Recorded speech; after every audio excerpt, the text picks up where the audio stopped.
ko ba't ang dami-daming nakatingin sa'kin, na tila ako walagi nakikita dun sa amin. Nakakairita pero wala akong masabi, di naman makapalag baka kasi ako'y Itali. Tatabi ba sa gulero ang nanay ko sugalera, pag uwi ko pa sa bahay bugbugan ka na ng sorpresa. Pagod na ako sa trabaho, ito pa aking inabot, elementarya ang natapos at hindi na nakaabot. Sa pag-aaral ko naman na gusto kong matapos, kaso imposible kasi wala ng paggastos. Paglabas ko pa ng bahay, kutya ang aking nahabot. Pagpunta ko pa sa kanto, dinumog na ng takot. Pag uwi ko dun sa bahay, nagtanong sila kung bakit ang dami kong pasa at ang daming dugo sa damit. Ngunit mga walang pakialam at ako pang ng gamot. Ano bang meron sa akin, bakit hindi ko maabot?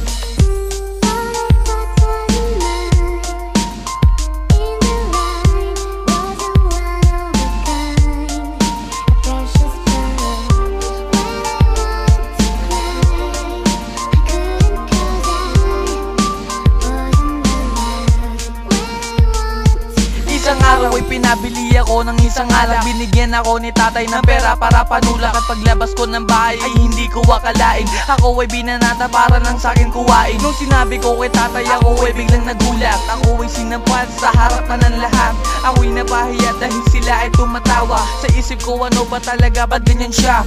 Aking napagpasya, sige ako na rin nilisan. Ako'y hirap na rin at hindi ko na makayanan. Ako ay mag-aaral para makaraos na makatakas sa buhay kong ako'y sawang-sawa. Pipilitin kong mabuhay sa mundo na mag-isa, kasama ko ang may kapalat ang mga plinano niya. Susubukan umarap sa liwanag na binigay, at hindi natatalikod para lang ako'y mabuhay.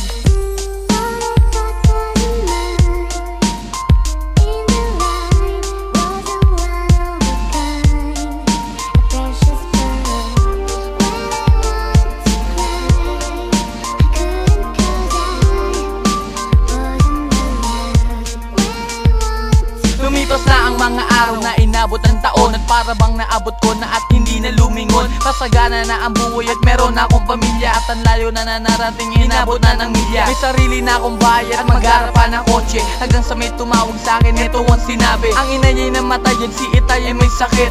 Hindi ako pumayag dahil sa aking pagkagalit, ngunit ako ay kinausap ng mahal ko na asawa. Kalimutan ng kahapon at anak ko'y makilala. Pagdating sa ospital, lahat sila'y biglang nagulat. Pinakilala ang pamilya at anak na buhat-buhat. Paglapit ko kay tatay, kamay ko'y kanyang kiluha. Pasensya na anak sa'kin sa mga pagkukulang. Luwa ko'y tumulo at ako ay napaisip, magulang ko pa rin sila at di man lang maisip.